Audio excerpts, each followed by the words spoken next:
Hey everyone. Today I thought I would talk about a fun topic that sometimes people ask me about, which is what is it like raising a child while being a functional nutritional therapy practitioner?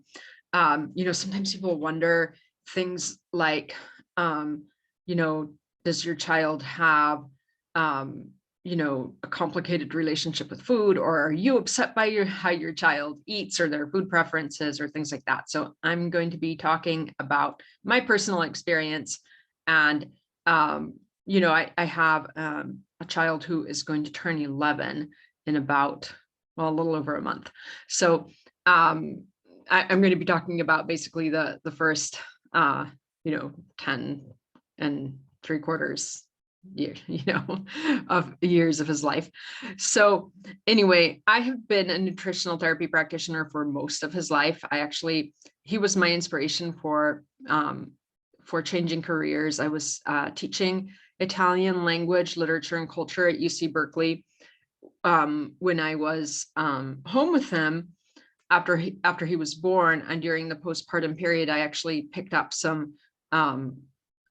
up on some reading that I had in my house regarding the food system and food preparation and health that I had been procrastinating on because I had been very busy writing my dissertation and with my career and everything. And so with him home, I started reading these books, and I was also thinking a lot in my daily life about the importance of nourishing food during the postpartum period. I actually had a pretty traumatic experience where I didn't have access to sustaining food while I was recovering from a medically necessary C-section, and I was not able to go buy food for myself. So silver lining and everything, right? So anyway, it was during those first few months home with him as a newborn that I got inspired to change careers, and I never looked back. So when he was still a baby, I signed up for nutritional therapy training school, and he actually watched a lot of the curriculum videos with me. And for him, the teacher the teacher in my videos was like Mickey Mouse to many other kids. So that is kind of the early background on that. And one of the questions I get asked as a mom who in my line of work is your child a picky eater? Has he ever struggled with picky eating patterns? And yes, he has struggled with some picky eating patterns, although I would have to say that some of them are quite unique. So, he's not a restrictive eater in the way that some kids are. Sometimes parents will come to me and their child will only eat 4 or 5 different foods. There are a couple of foods that he just does not like, onions and garlic primarily, unless they are in dried form. So for example, he will not eat garlic very happily if he can see the chunk, but if it is in the form of garlic powder, he will liberally sprinkle that onto his food. So sometimes, as I tell parents, if your child won't take your food, a specific food in one form, try it in another form. For example, if your kid hates steamed Brussels sprouts because they feel kind of soggy, try roasting them, try chopping them up finely and sauteing them so they're kind of crispy. So try foods in different ways, because sometimes it's not the food itself, it's the texture. But the backstory on why he doesn't like onions and garlic in that kind of chunky form is because he used to actually be allergic to onions and garlic. He had a non-IgE angioedema reaction when he would consume any type of food that had even trace amounts of those 2 ingredients in them. And I guess his limbic system has this negative memory associated with the texture of these 2 foods. Recent example of how, my son doesn't like those 2 foods, but will like foods that maybe, a lot of other kids would balk at. We were eating some rabbit stew that I made, and that in itself may sound prodigious to you that my kid eats rabbit stew, but we actually raised rabbits together. We decided together that we were going to start raising rabbits after he tasted rabbit that we had bought from the butchers. And he was like, oh, this is really good. We should raise rabbits. And I was like, yes. I had actually been thinking about that for 3 or 4 years before he asked me if we could raise rabbits. And that was the last straw for me. Our friend who has been raising rabbits for a few decades gave us a pregnant rabbit. This was back in April of 2021. And we've been raising rabbits ever since. And we've had many batches of rabbit stew. Nonetheless, the other day, as we were eating our rabbit stew, he chews on this piece of it and he takes it out of his mouth and he's like, Mom, what's this white thing? And I was like, that's the eye. It accidentally ended up in the stew. I did not intend for that to happen. And he was like, oh, I just wanted to make sure that wasn't garlic. In the meantime, I had picked up the, half chewed piece of the eye and I put it in the chicken scrap bucket. And he was like, oh, I would have finished eating that. As long as it's not garlic, it's all good. He was like, that actually tasted pretty good. And we should actually eat the eyes on purpose starting next time because they are tasty. And then he said, I bet they're actually good for our vision, don't you think? And I was like, oh, okay, great. You have inspired me. So picky in some ways, onion and garlic, and not so much in others. Very, very adventurous. We were once in a butcher store in this was in 2018, so when he was almost 7, and the butcher offered him some candy from the candy jar, and he was like, excuse me, this is a butcher shop. You should not be offering candy to children. You should be selling them meat.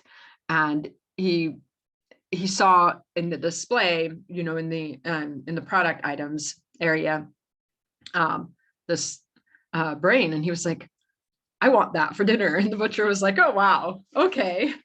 A kid who hates candy. Well, he had never tasted candy, so he really didn't have a solid basis for saying I hate candy, but wants brain. He also had never tasted brain in his life. He just felt really inspired by it. So I was like, okay, well, just buy the brain, and I made it for dinner that evening. We were actually in the process of moving from one house to another, and I was kind of exhausted, but it was actually a fun project, learning how to make a new food and enjoying eating it together. So, exposing your children to many different types of food and also not exposing them, not from a food phobia or kind of snobby way, but also just not keeping lots of junky processed foods in the house. Like I don't buy candy, I don't buy soda. It's just never had an appeal for him. It's not like I've made him paranoid or anything about, about these foods. Nonetheless, he has this sense of, excessive refined sugar is not good for people. Food coloring is not good for people.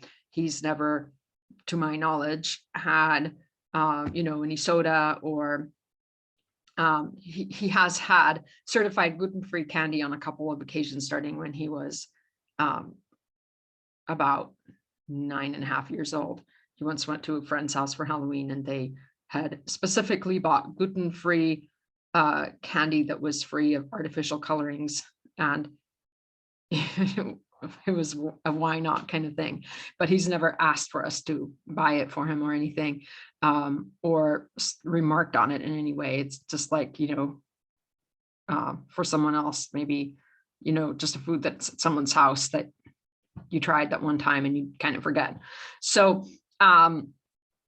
we once were in the cafe in town, and the mayor was in the cafe, and the mayor offered him a piece of candy, and Gregorio started yelling at him. This is before he had tried candy at age 9 at his friend's house. So this was when he was about 8.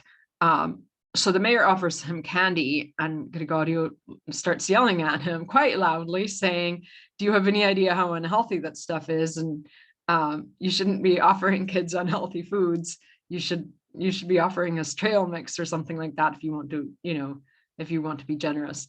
So it was kind of funny, but anyway, he is opinionated, and nonetheless, he is not completely averse to to eating sweet foods. He has always loved fruit, and he enjoys his gluten-free birthday cake when his birthday comes around, and special occasions we'll get something from the gluten-free bakery. There's a really great gluten-free bakery in the next town over.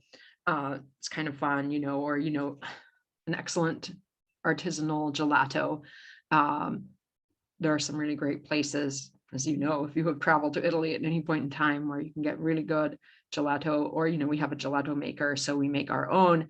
His favorite is French vanilla. We have chickens, and we always have extra eggs in the summer. So French vanilla is a great flavor of gelato to make with all the extra egg yolks that we have. We don't have this household where we have particular fears or hangups about food, but he definitely has a pretty adventurous approach to food in general. Very strong preferences, as you could probably tell from the couple of examples that I told. And also this curiosity about how the human body works. He's a very curious child. He has a collection of encyclopedias, and he's really interested in in the encyclopedias that have to do with the human body, and asks really interesting questions about anatomy and physiology, and just biochemistry, and how things function. He asked me an interesting question about allergies, and he kept digging deeper and deeper with his questions until we ended up talking about the extracellular matrix, and how there is a crosstalk between the connective tissue growth factors and the activation of mast cells in the extracellular matrix. And he was like driving the conversation. So that is how interested he is in these topics. Although, of course, I won't just sit there and bore him with something that, that I'm thinking about. So I am not, lecturing him on anatomy and physiology out of the blue. He's just curious. He'll ask questions, or he'll see me reading something. He's seen me working on clients' lab reports or hair test results, and he asks interesting questions. Or sometimes, he'll say, "Oh, can I run that calculation for you?" Because he'll see the calculator on the table, and I'll be like, "Yeah." And I give him the calculation. Of course, I double check it to make sure that it is correct, because I would do the same thing for myself. So yeah, he's very curious, and about food and health, and we sometimes cook together, and we garden together. And he has been obviously not as involved as I am in homesteading, with the chickens and ducks. And in the past, I also had bees. I am no longer actively keeping bees at this point, but I also the rabbits and the fruit trees and all of that. So it's been really nice to raise him in a place where he sees all that happening in real life and appreciates it. So, one of the things that he has said various times is that the best thing about our house is the proximity to the spring, and where we get our spring water, which we also use as a source for watering the plants in the garden, which means that it doesn't have this impact on the municipal water system, where you obviously in times of drought would not want to be weighing on that too much, especially in the summer when one is usually most active with the vegetable garden. So this is,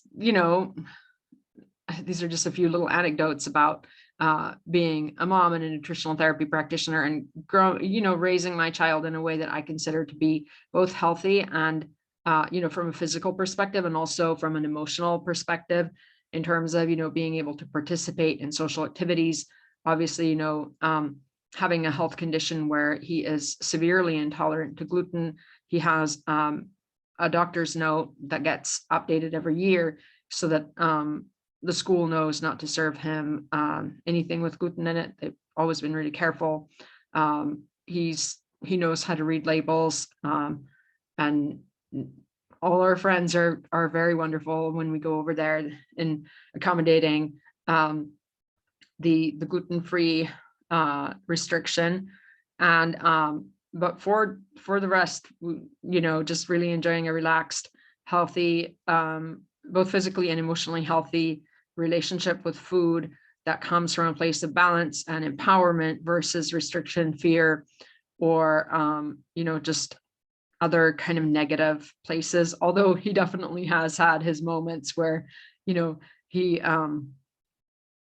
with the candy episodes that I mentioned in the butcher store and with the mayor, he has gotten a little bit opinionated about what he thinks about candy.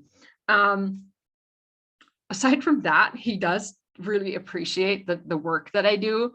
Beyond being curious about the type of work I do, he also talks about it. So for example, he was talking at school when he was in second grade about Lyme disease because it was spring. And he mentioned to everyone that they should be doing, that they should be careful about Lyme disease prevention. And everyone should be checking themselves for ticks before going to bed at night.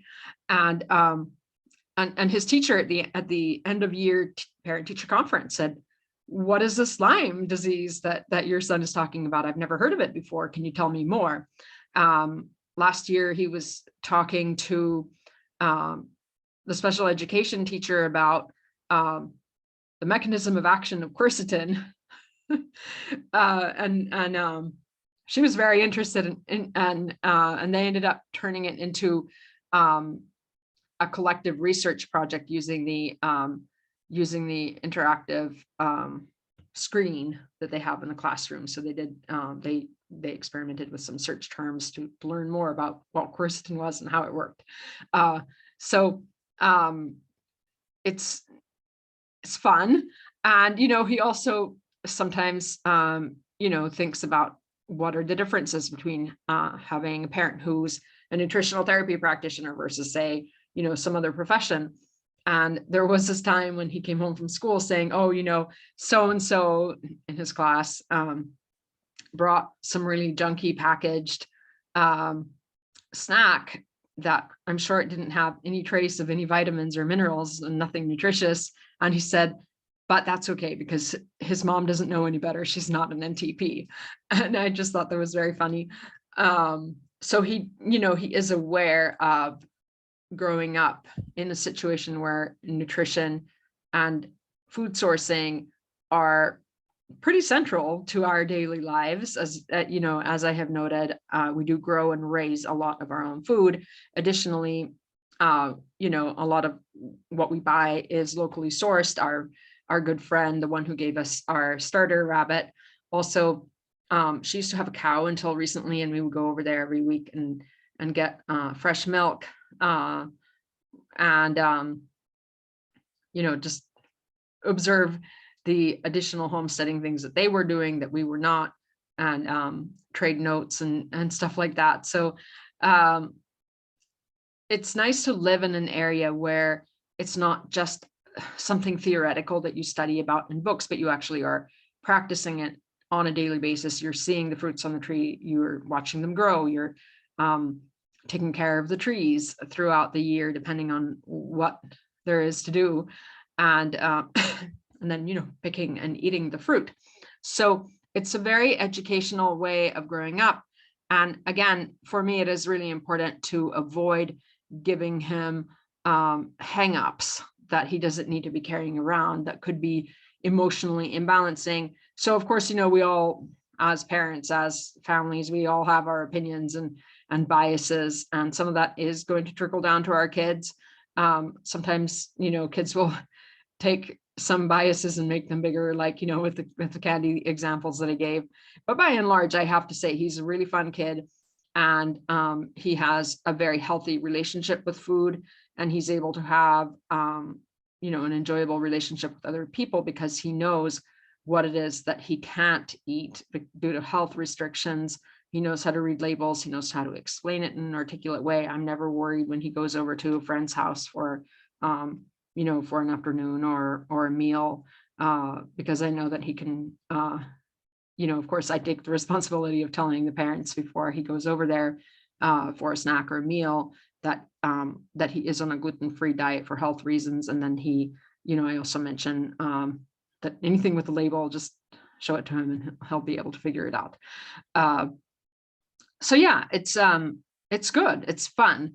And you might also be a nutritional therapy practitioner with kids, just maybe at a different stage of parenting with a younger or older child, or maybe you did you did your nutritional therapy studies when your children were already a certain age, and then you switched or tried to switch the way that your family was eating. So you could have all kinds of different dynamics and situations as a parent who is in our field. So of course, my experiences are not in any way generalizable to our profession as a whole, but I just thought it would be fun to share a little bit, a little glimpse into how we handle food in our family, and how we think about it, even how we feel about it, how we talk about it, how we share it with other people. So, whether you are a professional in my field or not, I hope that this has been an interesting and fun conversation for you to listen to. Not really a conversation, that's just me talking, but I hope that we will have a conversation about it if you have any thoughts and questions. So let's say conversation starter. So thank you for listening, and I'll see you again soon. If you want to find more videos, just check out my YouTube channel, and you can also find my website at buildnurturerestore.com, and on social media I am Sarah Russell NTP, and yeah, you can find me that way, or email me through my website if you have any questions. Thank you so much. Until next time.